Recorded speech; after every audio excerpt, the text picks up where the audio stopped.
This is Tom Morgan for The Leading Edge, and today I'm joined by Dickens and Mona Sobhani. Unless you've been living under a rock, you'll know who Kai Dickens is. She has created, genuinely not hyperbole, the most interesting podcast I've ever heard in my life. It is currently #1 in America. It is called the Telepathy Tapes. I believe it's nothing more than a paradigm shift in the way that we look at human consciousness. Joining us is also Dr. Mona Sobhani. Mona was the gateway drug in my life in terms of making me take psi research and parapsychology a lot more seriously. Her book, Proof of Spiritual Phenomena, completely changed my mind and my worldview in terms of how robust the scientific evidence is for a lot of concepts I previously would have regarded as deep woo. We are going to very quickly talk to Kai today about some of the aspects we wanted to explore in the Telepathy Tapes. I'm going to hand over to Mona as she's the star of the show here. And we're going to ask some questions of Kai that we hope haven't been raised by the dialogue so far. So Kai, thank you for joining us. And Mona, hello again. Yeah, Kai, thank you so much for joining us.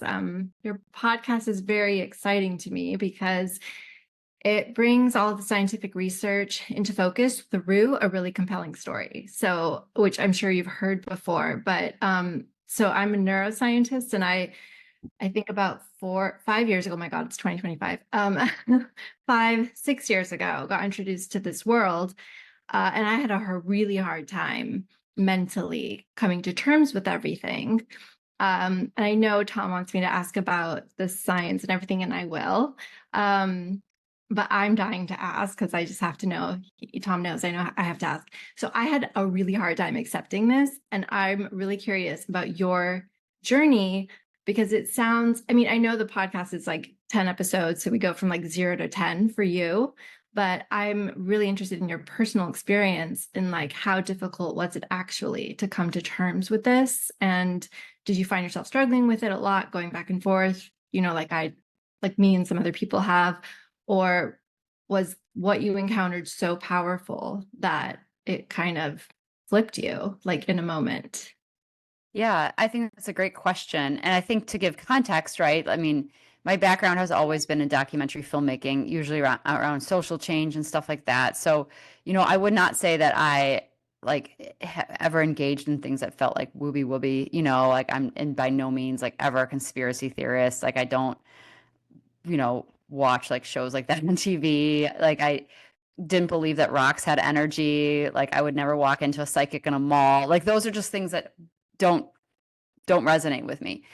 And so walking into this, I didn't know exactly what I'd be filming. I didn't know or what I'd be capturing. When I heard this podcast with Dr. Powell, I was just moved by it because I thought if this is real and if this is correct, this could be absolutely paradigm shifting. But I didn't, of course, you don't believe that right away, and I wanted to see it with my own eyes. So after she had kind of explained what multiple families from around the world were telling her, which was that their children weren't actually savants as they thought, like that they memorized every book or, could do any math or whatever, that what the parents were starting to tell Dr. Powell is, I think they'll only know the answer if I hit equal. So it seems like they're reading my mind or looking through my eyes, or what I realized is they can see through my eyes or they're reading my mind. And that's how they can tell me what is on any book on the bookshelf if I open the page. It's not that they have every book in the world memorized, right? So when she started telling me this stuff, I'm thinking, what? So I wanted to do my own test, and I'm not a neuroscientist. I wasn't like a, I mean, I did my best, but to try to vet this on my own and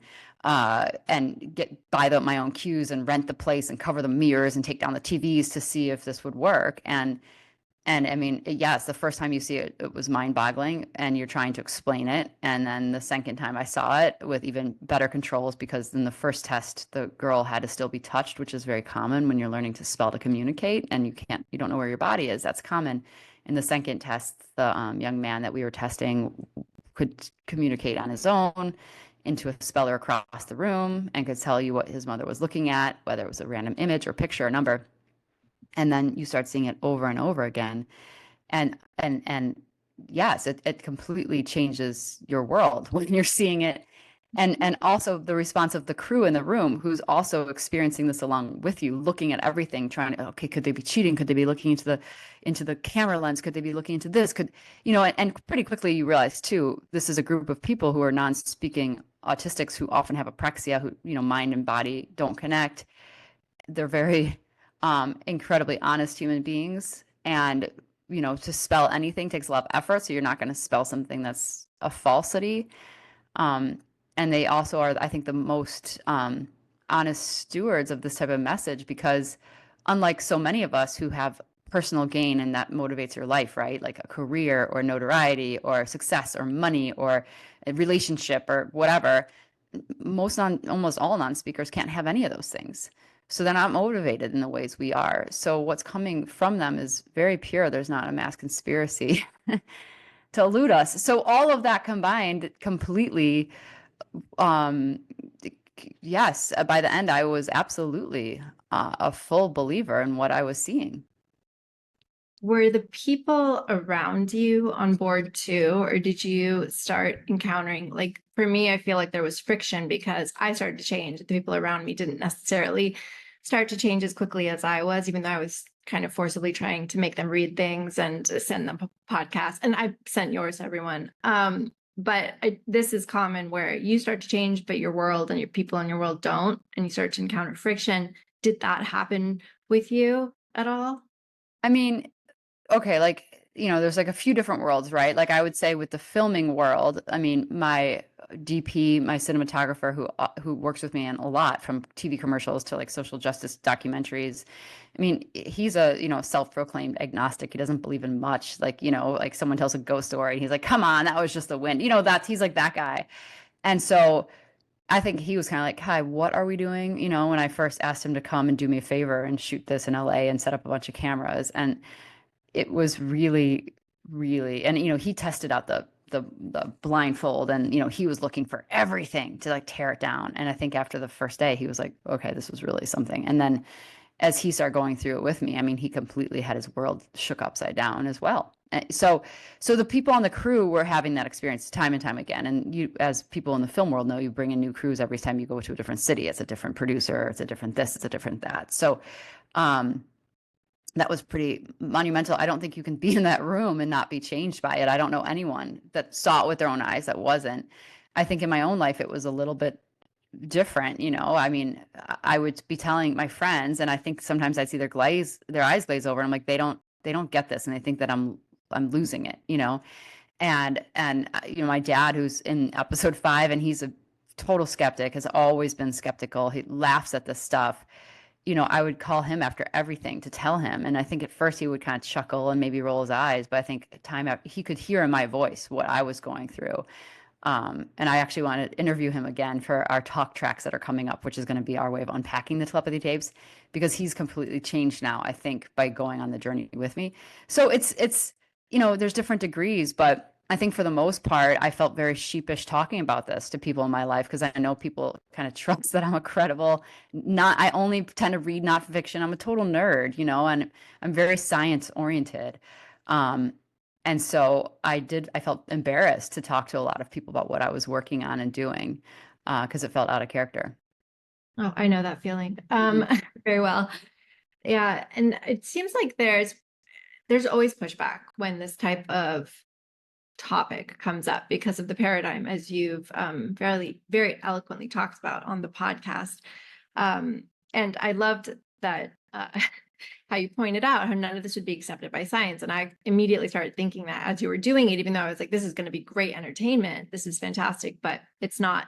And have you found a lot of pushback from people already? I mean, Tom and I in our community have started hearing a little bit of there. It seems to be like people dig into the details to be like, oh, that, like they want to find one thing that to discredit the whole thing because, you know, it's uncomfortable in their minds and bodies.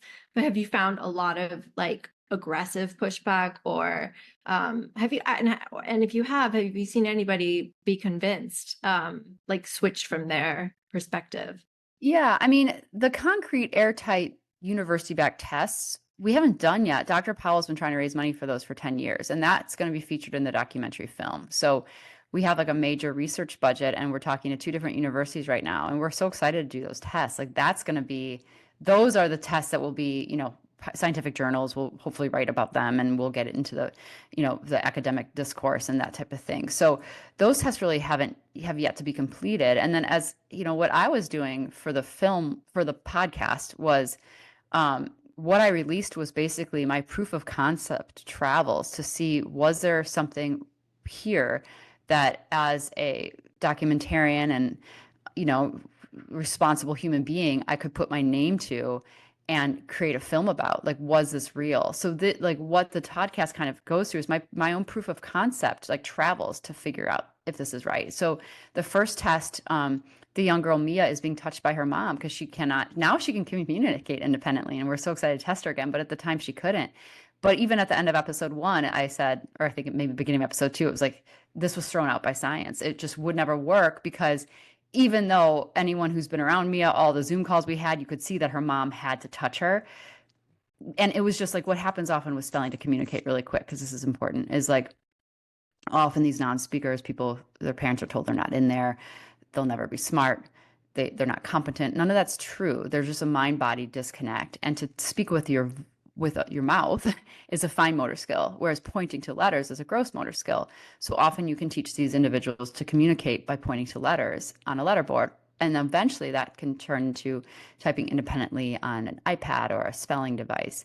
And because so many of these individuals don't know where their body is and have that mind-body disconnect, often when you're starting to spell, you need to be touched. And it often is like, first on your wrist, then your elbow, then your shoulder, then then your head, and then nothing at all. So when we were interviewing Mia, when we were testing her, she just needed one finger somewhere.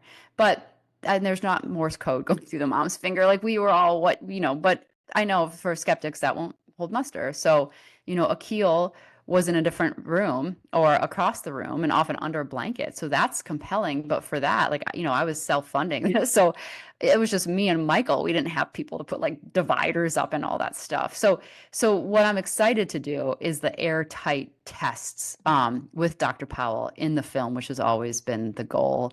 But as far as like skeptics go, there's like 2 different types of skeptics for this. There's going to be the spelling skeptics and people who just do not believe that things like psi abilities, like telepathy or clairvoyance or healing through meditation and that type of thing, are possible. The spelling skeptics are often paid lobbyists. There's paid journalists, where if you look at the people attacking our project, they've been attacking spelling for years. It's a sport of theirs. ABA therapy is $1 billion industry. They make a lot of money by making sure that spelling does not become a reality. And there's also the horrible consequence of it becoming truth that the education system, the medical system, society has failed all of these individuals for years. Often in some countries they've been euthanized. In many countries, people are still institutionalized, and I don't want to put shame on families. It's very difficult to give full-time care to 24/7. But I think if a family member realizes they're in there and they can communicate, oh my gosh, that changes everything. So there's a lot of special interest and a lot of at stake by any of this being true in terms of the spelling world. And so those debunkers, you can't worry about. They're there. What I always say too is, like, you have to trust the parents. Those are the ones who know. And the parents are little scientists in their own right. People aren't easily fooled when you see your child sitting across from you, not being touched, spelling things or self-diagnosing themselves and talking about interests and things they've learned in school that the parents don't know about. It's like, it's offensive. It's so wrong to tell the parents that their child is not in there communicating when they clearly are. I just don't get that. And then as far as the skeptics coming after it around telepathy and stuff, like, there are always going to be people who just can't believe this. But, unless we hired hundreds of actors that are therapists, teachers, parents, siblings, doctors, ministers, which didn't happen, obviously. So then what did happen? Are all these people lying around the world? No. So the question for a lot of people is, like, can you believe the testimony of hundreds of people, thousands really, saying the same thing, who don't know each other in different states and different countries? And I think that's pretty convincing evidence right there. Test aside, So as far as I can see, there's like these 2 angles, right? There's the procedural stuff, which you're going to address in future if you haven't already. And then there's this qualitative content that's coming out over and over and over and over again, which I haven't seen anyone address yet. because it breaks a paradigm. When you were going through this process and you kept hearing these things recur over and over again, what was the most compelling for you in terms of changing your worldview? I mean, it was really a peeling of the onion. And I think what was kind of sweet is that parents were scared, I think, and teachers, I think a lot of people, just like I was scared to talk about, we're scared to talk about. You're afraid to be judged. You're afraid of being called names or being dismissed or being like written off. And so what I found is I'd be talking to various people that I found through various different networks that didn't know each other. And they all started small, right? Like, oh, well, for instance, if I hide the Halloween candy and I think about it by accident, my child would go run and find it. So it seems like they know exactly what I'm thinking. So I started hearing a lot of those, or struggles the parents were having. Like, I can't ever hide birthday presents because the second I think about it, they'll go grab it and they know where it is. So there was like that anecdotal stuff that was coming up over and over again. Or we have a really difficult time doing homework because if I think of the answer, they'll start writing it. But if I don't think of it, and I clear my mind, then I know that they're like doing it on their own, or if I'm thinking about a different word, so I'm forcing them to do homework instead of cheating, like not cheating, but yeah, I mean, grabbing it from your own mind. So those were things I started hearing across the board. And I thought, wow, I mean, anyone who's a parent or works, you have your own little things that you all deal with that you can relate to once you enter that space. Well, all these parents of non-speaking autistic individuals that were talking to me were all saying the same thing. So I was like, well, that's interesting. And felt important. But then when I started doing the tests on my own, you can't see something like that and not be moved. And then the non-speakers, slowly, once I started seeing that, that's when parents, and I think they started realizing that I wasn't out to exploit, harm, ridicule, and publicly like shame them, which was a valid concern. I think after like years of becoming, they have become deep and intimate friends. I think the trust was built where suddenly they were starting to reveal more, about things that their children can see that many of us can't see, or experiences that children were claiming they were having with people from the other side and things that they would know from talking to those people. I mean, that was really hard for me to wrap my head around. And again, I didn't believe it at first. But when you get to know the families and how earnest they are and sincere and looking for answers, and that all these people are having the same experiences, they're corroborating each other, and they don't know each other, that's worth something. It just is. So. Yeah, I agree. Did you have another question, Tom? Well, you're going to be wall-to-wall press here. You're going, over and over again, you'll be having these interviews. What have people not asked you yet? Is there anything you feel that is getting undue focus or not enough focus? I mean, I don't know. I think it's constantly changing, right? As this is getting out there and getting more widespread. I think like the questions coming up are important. Yeah. And so, no, I think all the questions are valid. They're changing, but I think everyone's asking the right questions. I think it's really important to be skeptical. I think it's important to walk into this with as being an open-minded skeptic and knowing that like I was putting out a story as a storyteller. I wasn't putting out scientific evidence. Like that's Dr. Powell's job. And I can't wait to film it, and thankfully through the podcast, she's received, I think most of the funding that she's needed and she's wanted for years to do this. What I think would be great is for people to really start concentrating on other scientists like her who are also been jumping up and down saying there is evidence here. We can look at the evidence and things are happening that we can't explain from a materialist paradigm and start giving them a platform as well, Yeah, I agree. I talked about that in my book a bit because, from science, when you come from science, I mean, the majority of science funding comes from the NIH and the NSF in America or private foundations. And there is very little interest in funding this kind of work that goes against the paradigm. There's very few people. I don't know if Dean Radin talked about this on your podcast, but there's very few people actually trained in how to do this kind of research. Like it's a very particular kind of research, the protocols are specific and we need more people trained, but that means we need more money in general labs. Yeah. So yeah.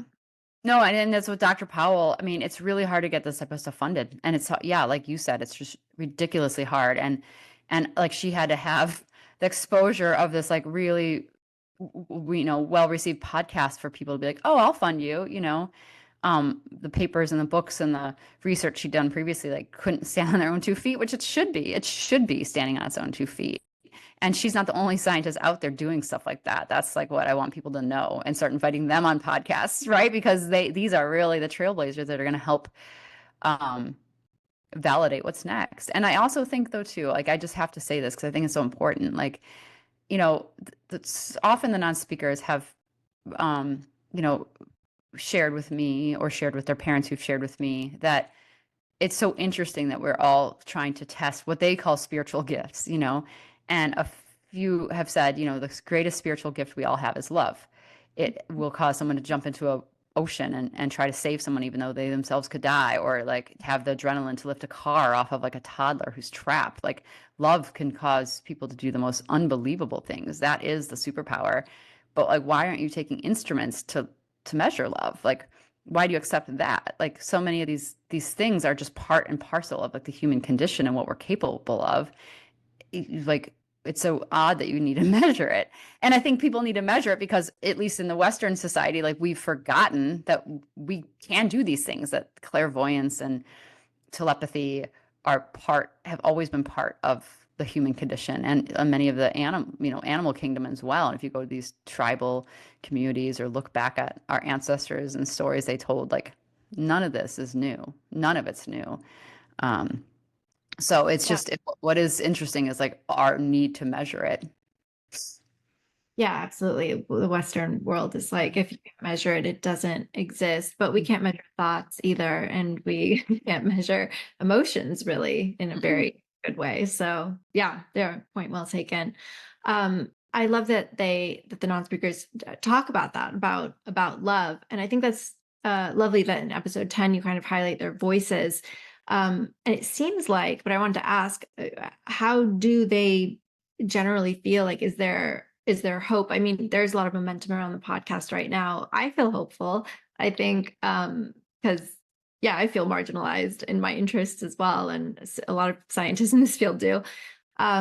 Is there hope? Like, or do they? Is there a sense that people are opening up, or there could be change, initiation? Yeah, and this is what's so shocking to me, like, I've never made a podcast.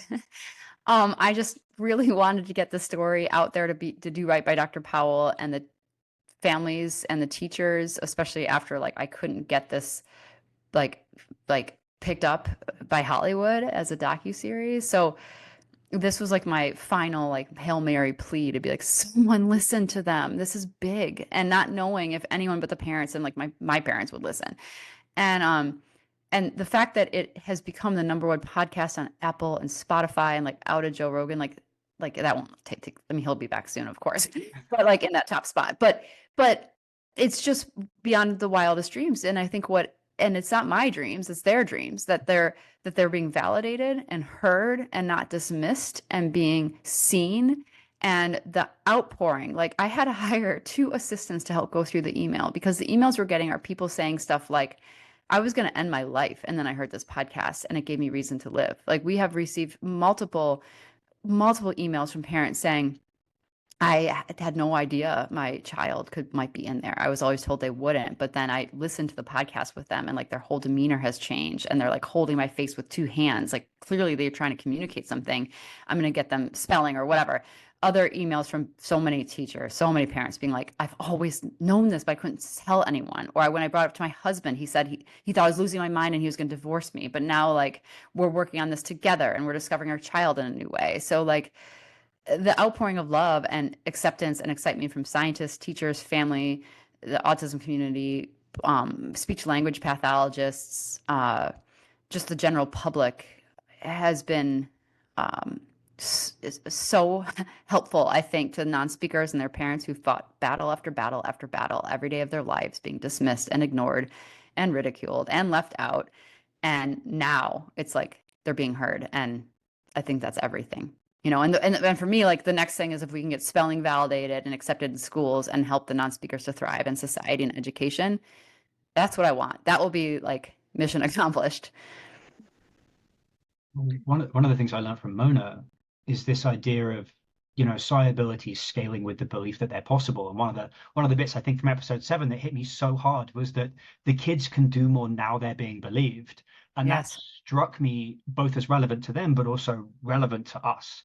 That Yeah. there's this common knowledge moment happening right now where suddenly everyone's like, oh God, this is a thing. And I'm noticing everyone else open up about their own experiences, Yeah. which is something that felt like it was building for a while. Yeah. Absolutely. And, you know, they've done studies, and a huge majority of the public have said they've had an unusual experience, right? They had like a dream where they saw someone right as they were dying, or they had a gut instinct that like someone was injured that they loved and it turned out to be true, or whatever it is. Like, or you were just thinking about someone you haven't thought about in 10 years the second they text you. I mean, all of that stuff is part of this, right? It's just like the more that we embrace it and open up and believe that we're capable of it, the more we'll change. And, you know, what's been wonderful is the emails from parents saying that, like, I mean, can you imagine being someone who's locked in your body as a non-speaking individual, not being able to communicate, people treat you like you're a baby, don't talk to you, right? And then beyond that, that you have these gifts, but like no one knows. And then all of a sudden, like the entire world is like now seeing you. And the parents have said the most unbelievable transformations are happening in their homes. Like one very just sweet, easy one is like a mom wrote me in. She said, you know, my son has never been able to sit through a movie. He's always been so dysregulated, but ever since like this podcast, he's like felt like more as, you know, his confidence and in his own skin, and like just his whole demeanor has changed. And now he can sit through a 2-hour movie with me and his dad. And like, he's never been able to do that. And it's just amazing. And just little things like that can change your life, right? When you're bound at home and you're with your child and they can sit and watch a movie with you now. I mean, so I think we're at the tip of the iceberg here as to how this is going to impact non-speakers and their families and society at large. But I mean, awareness is always half the battle, right? And it's like, I mean, what's so touching about it is it's just what you're giving them is a sense of being understood and being heard and being seen. And this is just evidence of how powerful that is, like how powerfully that can change your behavior, like, Yeah. and the way the way you see the world and everything that. And I think that we discount that a lot. We don't pay a lot of attention to that in Yeah. our society. And I think a lot of people are feeling unheard and unseen. I feel like it actually speaks to a larger societal issue. Um, And the thing is, like, we know belief is important. And why do we know that? The entire scientific, medical, pharmaceutical industry has placebo. I mean, that's right there. We know that believing in something can change how it impacts our body and our mindset and our outcomes. Belief is important. If it wasn't, we wouldn't test for placebos. So it's like there's ways that science is like, we acknowledge this and we're called, you know, but like they can't acknowledge it on the greater scale. Um, and I haven't shared the story much, and I should have actually put it in the podcast now in retrospect. But there was one moment like where a producer that was a guest producer who came late to the second day we were working with Akil. And so she missed like the entire morning of the testing, and she wasn't there the day before because she was handling like lunches and whatever. So she missed the entire morning, and like at this point, the whole crew is just wow. And so then I was like, let's go outside, see if it works outside. Like, does that matter? Or does like telepathy only work if it's like in a room? And so we go outside to a park, and we have the crew write down words and put them behind Akil's head, and he's spelling them out and stuff. And he can often do it verbally as well, so he was often saying them verbally. And then we were doing Uno cards behind his head, all sorts of stuff. And then like the sun started coming and kind of glaring on his device, his talker device, and he was getting frustrated and wanted to go home. Well, it's right when this producer showed up, and I'm like, you have to see this. This is so amazing. You haven't seen it yet. So she's like, well, I can't be real. And then I'm like, no, you got to watch. And then he's like having the glare problem.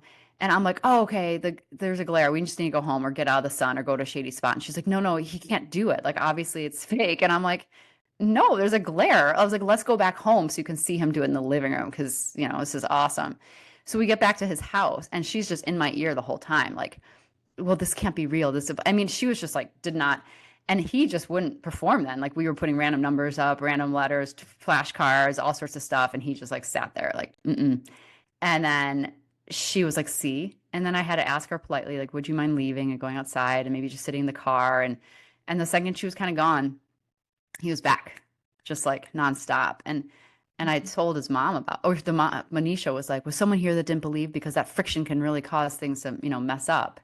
And I was like, yes, that's exactly what happened. So, to skeptics, they'll jump all over that, of course. Like, what do you mean you have to believe to blah, blah, blah, blah? I mean, that's been a thing they've said forever. I used to dismiss that type of stuff too. It's like, oh, you have to believe in it to work. Oh, okay, that's convenient. Like, I totally was one of those people. But then again, like, you see it firsthand, and there's truth to that. And we know there's truth because, like, the double slit experiment, right? Where, like, Yes. when something's observed, it acts differently. Yeah, absolutely. Have you found yourself like behaving differently or trying anything kind of like that the former you would think is ridiculous, but now that your window of possibility is opened up, have you started incorporating any of that into your own life? Um, I mean, I think a little bit. I think it was like a slow evolution. Like, I definitely now, but because of so many non-speakers having these like incredible engagements with rocks and crystals, I didn't believe that before. Now I do. And but even just like, I think talking to more like what your thoughts matter and controlling your thoughts matter, and they enter the world whether you like it or not. In episode 3, one of the moms tells me, like, what's a fork?